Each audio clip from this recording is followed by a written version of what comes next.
Bon, j'avais préparé une vidéo pour aujourd'hui, mais il se trouve que j'ai perdu la feuille. Vous voyez, ça me casse les couilles. Donc j'ai décidé de faire une vidéo improvisée, comme je vais te faire là. Donc dans cette vidéo, comme j'ai pas de plan, j'ai décidé de partir sur un tout autre sujet, et de partir sur le sujet des débutants. Donc comme tu dois le savoir, je travaille en salle. Actuellement, je suis en BPGEPS, donc une formation pour devenir coach sportif, et je suis en alternance un apprenti. En apprentissage dans une salle de musculation, évidemment. Dans cette salle de musculation, je pratique des coachings tous les jours.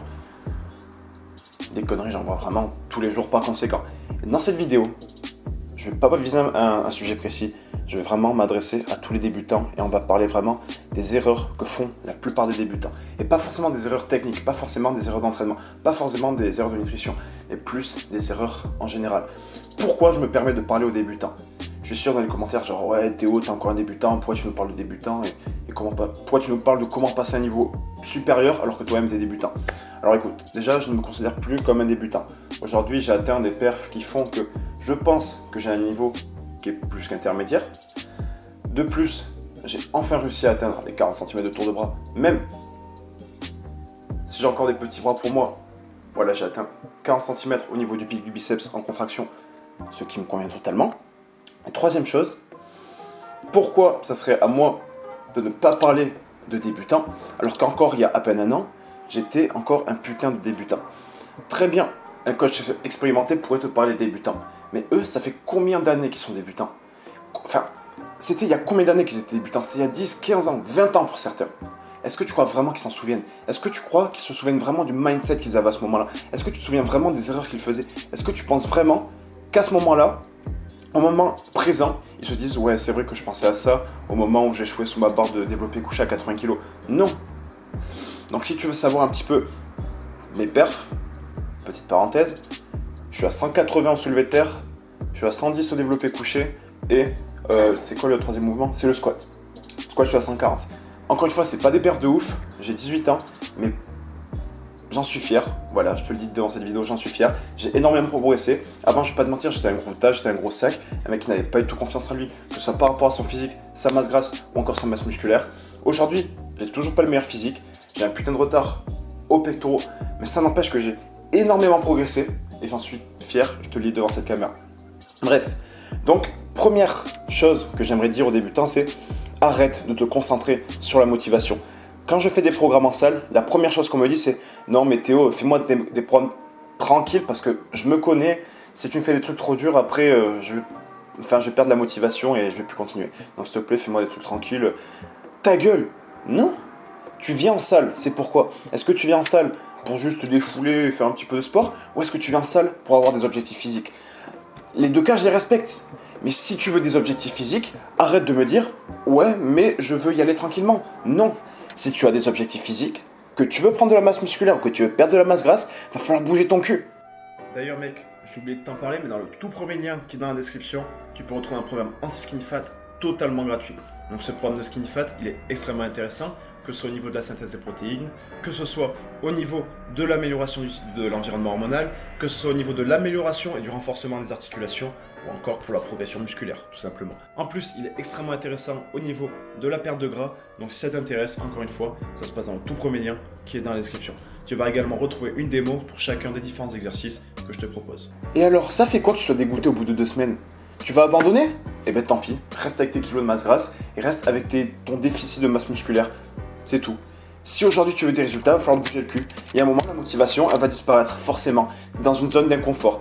Il y a un moment, tu n'as jamais fait de musculation de ta vie, tu n'as jamais fait de sport de ta vie, tu as toujours mangé comme un gros cochon toute ta vie. Alors forcément qu'aujourd'hui, tu changes de mode de vie du jour au lendemain. Donc forcément que ça va être dur, forcément que ça va être hardcore, forcément, il va falloir une mentalité d'acier. Mais si aujourd'hui, tu n'es pas prêt à avoir ce mindset de vainqueur, si tu n'es pas prêt à avoir ce mindset d'évolution, tu n'auras pas de résultat. Je te parle honnêtement, je ne vais pas tourner autour du pot, mais si aujourd'hui, tu es un feignant ou que tu es une feignante, tu n'auras pas de résultat. Sur cette chaîne, je sais qu'il y a beaucoup de skinny fat qui me suivent. Si aujourd'hui, tu n'as pas le mindset pour évoluer, jamais tu ne perdras la masse grasse que tu as et jamais tu ne prendras en masse musculaire. Un skinny fat, ça nécessite encore plus de mental d'acier que n'importe quel autre pratiquant. Un skinny fat, par définition, c'est un mec qui a une mode de vie ultra relâchée de base, qui sort pas mal en soirée, qui fume énormément, qui boit énormément, qui mange très très peu et qui en plus quand il mange peu mange très très mal. C'est quelqu'un qui ne sait même pas s'entraîner ou qui ne s'entraîne pas du tout. Donc voilà, c'est ça la première chose que j'aimerais te dire. Arrête de te concentrer sur la motivation, arrête de te dire d'ici 2 semaines, je vais abandonner, donc fais-moi un programme tranquille. Non, dès le début, tu pars sur un programme intense. Évidemment, tu montes progressivement en charge et tu t'adaptes physionomiquement et physiquement à l'effort. Et avec le temps, passe sur un programme intense, sur un programme efficace, sur un programme optimal. Et forcément que la motivation, elle va sauter au bout d'un moment. Forcément que d'ici 1 semaine, 2 semaines, 3 semaines, 1 mois pour les plus motivés, vous allez être motivé. Mais après cette période-là, il n'y aura plus de motivation. Il y aura des périodes de creux, il y aura des périodes où tu n'auras pas du tout envie de sortir de ton lit. Tu seras derrière dans ton lit, sous la couette, et tu seras là, non, peut-être oui, il m'a fait un programme, mais vas-y, j'ai pas envie de me lever. Non, forcément tu seras dans cet état-là, ça arrive à tout le monde. Même les grands sportifs, même les plus grands champions, crois pas qu'ils aiment s'entraîner tous les jours. Il y a des jours, comme tout le monde, ils aimeraient rester sur leur couette, malgré leurs objectifs, et malgré leurs objectifs super hauts, ils n'ont pas envie de se bouger le cul. Et c'est normal, c'est humain. Il y a des périodes de creux de motivation, mais forcément, vu qu'il y a des périodes de creux de motivation, il y aura aussi des pics de motivation. Il y aura des jours, même après 2, 3, 4, 5 mois, peut-être même 1 an, 2 ans, 3 ans, il y aura des jours où tu auras des pics de motivation. Mais ne t'inquiète pas, la motivation, ça se stabilise avec le temps. Moi-même, aujourd'hui, je fais de la musculation depuis... sérieusement, j'en fais depuis septembre, de façon sérieuse et optimale. Et au début, c'était compliqué. Au début, j'avais des pics de motivation, puis des creux de motivation, puis des pics de motivation, puis des creux de motivation. Et plus le temps passe, plus ça se stabilise pour avoir une motivation stable. T'es pas ultra passionné par le fait d'aller à la salle, t'as pas cette surexcitation d'aller à la salle, mais t'es pas là à te dire non, j'ai pas envie d'y aller et tout, tu vois. Bon, forcément, il y a quand même des creux de motivation de temps en temps et des petits pics de motivation, mais ça reste quand même relativement stable par rapport au début où t'as des gros creux de motivation et des gros pics de motivation. Donc voilà, sache qu'avec le temps, la motivation, c'est pas quelque chose sur quoi tu vas devoir te baser parce que c'est quelque chose de beaucoup trop instable. Base-toi plutôt sur ta discipline, sur une prise d'habitude. Habitue-toi à manger correctement, habitue-toi à dormir correctement, habitue-toi à t'entraîner correctement, suis mes programmes correctement, établis des cycles de progression et tu vas voir que ça va tout simplement avancer dans tes objectifs physiques tout simplement. La deuxième chose que j'aimerais te parler, je viens d'en parler, c'est les cycles de progression. Aujourd'hui, je vois trop de débutants. En fait, dans la salle où je suis, je gratte un programme pendant... Allez, on a 30 minutes de coaching, tu vois. Je leur gratte simplement un programme en fonction de leur anatomie, de leur physiologie, de tout ça, de leur pathologie, etc., etc. Et ils ont leur programme. Le truc, c'est que je leur explique comment leur programme fonctionne, je leur explique comment s'échauffer, je leur explique comment retourner au calme avec des massages, etc., etc. Et ces personnes font tout le temps le même programme avec les mêmes charges, avec les mêmes répétitions, avec les mêmes séries au fur et à mesure des séances. Si je leur écris de faire 4 séries de 12 reps sur du développé couché, chaque séance, ils vont faire 4 séries de 12 reps. Ils vont faire 12. Ah, je suis arrivé à 12, j'arrête. Ah, je suis arrivé à 12 sur la deuxième, j'arrête. Ah, je suis arrivé à 12 sur la deuxième, j'arrête. Oh, je suis arrivé à 12 sur la quatrième, j'arrête. Mais c'est pas comme ça que ça marche. En musculation, si tu peux en faire plus, tu en fais. Alors évidemment, je ne te demande pas d'aller à l'échec, et ça, on verra ça juste après. Mais si tu vois qu'à la 12e, tu pourras encore en envoyer 10 de plus, il y a un moment, mec, augmente ta charge. Et c'est pas parce qu'il y a écrit 4 x 12 que tu dois obligatoirement arriver à la 12e répétition. C'est comme ceux qui disent à 5 répétitions, tu prends en force et à partir de 6 répétitions, tu commences à entrer en hypertrophie. Imagine-toi, tu es au développé couché, 1 rep, 2 reps, allez, je suis en force, 3 reps, je suis en force, 4 reps, allez, je suis en force, 5 reps. Est-ce que je passe en force ou est-ce que je passe en hypertrophie ou est-ce que je reste en force? Bon allez, si nique sa mère, je passe en hypertrophie, tant pis pour la force. 6.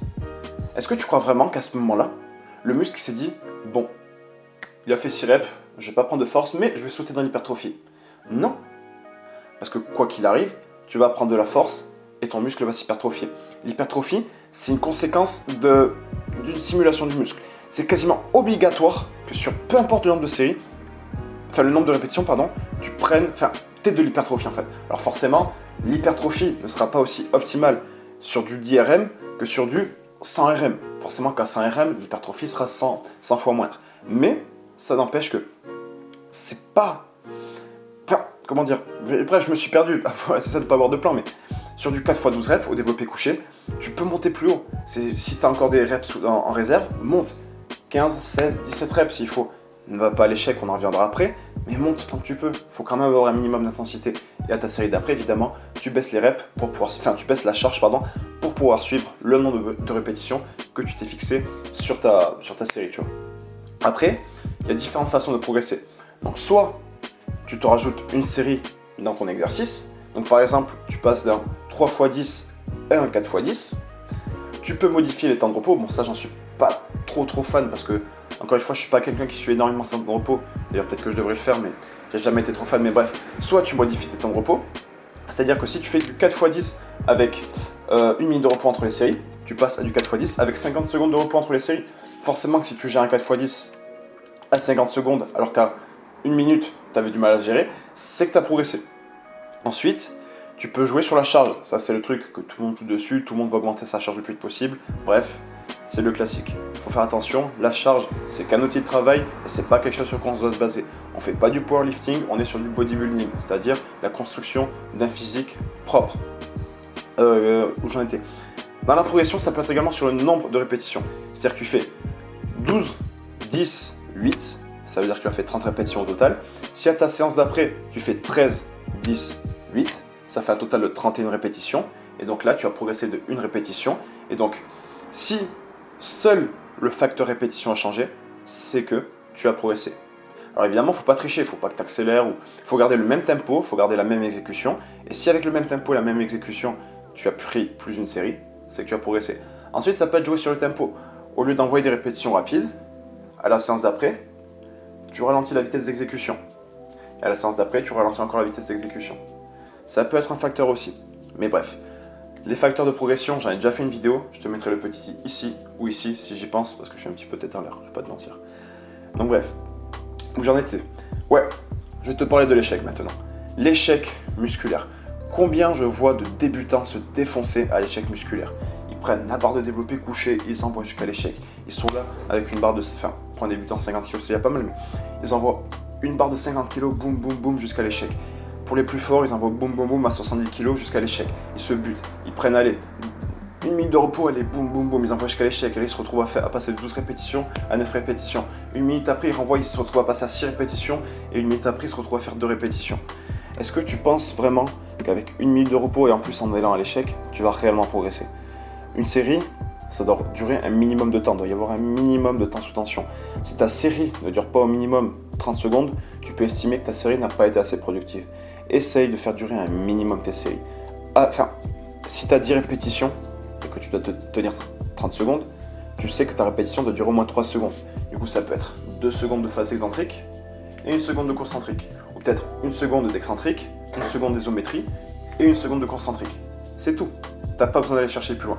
Essaye de faire durer tes séries environ 30 secondes ou plus s'il faut. Si ta série dure 45 secondes ou encore 1 minute, ben c'est mieux parce qu'il y a plus de temps sous tension. Mais garde en tête les facteurs de progression. Et ce qui est important, c'est qu'au fil des séances, tu progresses. Tu progresses sur tes séances tout simplement. Ne pas reproduire la même chose. On en revient à l'erreur d'avant. Si tu fais tout le temps la même séance, tu auras toujours les mêmes résultats que la séance d'avant. Or, ce qu'on veut, c'est avoir encore plus de résultats que la séance d'avant. C'est qu'à la séance de demain, tu sois meilleur qu'à la séance d'aujourd'hui. Et qu'à la séance d'après-demain, tu sois meilleur qu'à la séance de demain. Tu vois ce que je veux dire? Bref. Donc, pour revenir à l'erreur de l'échec, c'est pas important d'aller à l'échec musculaire quand on est un débutant. J'aimerais te parler de comment fonctionne la prise de muscle. Pour un débutant, c'est extrêmement facile. Pour un pratiquant naturel, c'est extrêmement facile. Tu as un muscle, il faut qu'il grossisse. Ça, on est d'accord. Pour qu'un muscle grossisse, il faut activer sa synthèse protéique dedans. C'est tout simple. Donc, pour activer sa synthèse protéique, c'est-à-dire la construction de nouvelles protéines, la synthèse de nouvelles protéines, donc pour produire du tissu musculaire, il faut avoir un stimulus. Parce que le corps fonctionne sous forme d'homéostasie, je ne sais pas si ça se dit. Enfin, bref, le corps fonctionne sous forme d'homéostasie, on va dire. C'est-à-dire que tous ces systèmes sont équilibrés. Donc, si tu crées un stimulus par l'entraînement, automatiquement, va y avoir une conséquence derrière. Et cette conséquence, c'est la synthèse protéique. La synthèse protéique, comme je l'ai dit, c'est l'utilisation des protéines pour construire du tissu musculaire. Donc, toutes les protéines que tu auras accumulées pendant ton alimentation, elle va venir ici, pendant la synthèse protéique, produire du nouveau tissu musculaire. Et comment produire cette synthèse protéique? Recruter une fibre et la fatiguer. Tu veux prendre des pecs, tu veux prendre du haut des pecs par exemple, hop, tu fatigues les fibres, tu fais par exemple des écartés inclinés, tu fatigues les fibres, et voilà, tu actives la synthèse protéique. Et ça ne va pas plus loin. À partir du moment où la synthèse protéique est activée, tu n'as plus rien à faire. Et on va en revenir à la dernière erreur. Enfin attends, non, on va en rester sur l'échec pour l'instant. Donc là où je voulais en venir, c'est que la synthèse protéique, il n'y a pas besoin d'être à l'échec pour l'activer. Si ta série est assez intense, par exemple si je reprends le cas des hauts des pecs, si ta série est assez intense, je peux t'assurer que le haut des pecs, il va prendre même si ce n'est pas à l'échec. Il y a des études qui montrent que même 5 répétitions avant l'échec, l'hypertrophie est largement optimisée, et largement stimulée. 5 reps avant l'échec, c'est bien. Ce que je te conseille en tant que débutant, comme tu as une bonne capacité de récupération et que tu as encore une mauvaise connexion cerveau-muscle, c'est d'être à 1 ou 2 reps de l'échec à chaque série. Et tu vas voir que là, ta synthèse protéique va être stimulée de façon optimale. Bref, on passe à la dernière erreur qui est de s'entraîner trop. Par exemple, un débutant qui veut prendre des pecs, ou même mon cas par exemple, je prends des pecs, tu vois, c'est mon point faible. La première chose qui me viendra en tête en tant que débutant, c'est de faire le plus de pecs possible. Je commence par du couché, après j'envoie du décliné, après j'envoie de l'incliné, après j'envoie des écartés couchés, après peut-être que j'envoie des dips, après peut-être que j'envoie des écartés à la poulie, après, je sais pas, je vais peut-être faire des écartés unilatérales avec des élastiques, après peut-être des écartés pour les élastiques mais pour le haut des pecs, après des écartés aux élastiques peut-être pour le bas des pecs, bref, j'exagère, mais un débutant automatiquement il se dit que s'il a un point faible, il doit en faire le plus possible, et c'est totalement faux. Pourquoi en faire le plus possible? Ça ne sert strictement à rien, je te le dis honnêtement. Pourquoi? Je te l'ai déjà expliqué dans une de mes vidéos, je te mets le petit i ici. Tu vas produire du cortisol quand tu vas nécessiter de la production d'énergie. C'est-à-dire que quand tu fais un mouvement, automatiquement tu as besoin d'énergie. Et quand tu as besoin d'énergie, tu sécrètes du cortisol. Le cortisol, c'est l'hormone du stress, c'est l'hormone catabolisante. Donc c'est le contraire de l'anabolisme, donc c'est pas forcément un allié super. Enfin, c'est même pas du tout un allié pour la musculation, qu'on se dise. Ni pour la perte de poids, ni pour la prise de muscle.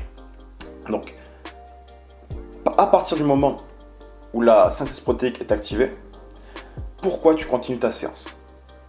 Si sur du développé décliné, tu as stimulé l'ensemble de la masse de tes pectoraux, et que la synthèse protéique est stimulée, arrête-toi là. Tu n'as pas besoin d'encore bombarder avec du développé couché, puis de l'incliné, puis des écartés, non. La synthèse protéique est activée, et si tu en rajoutes derrière, non seulement ta synthèse protéique ne sera pas beaucoup plus activée, tu vas la produire un tout petit peu plus, mais c'est insignifiant.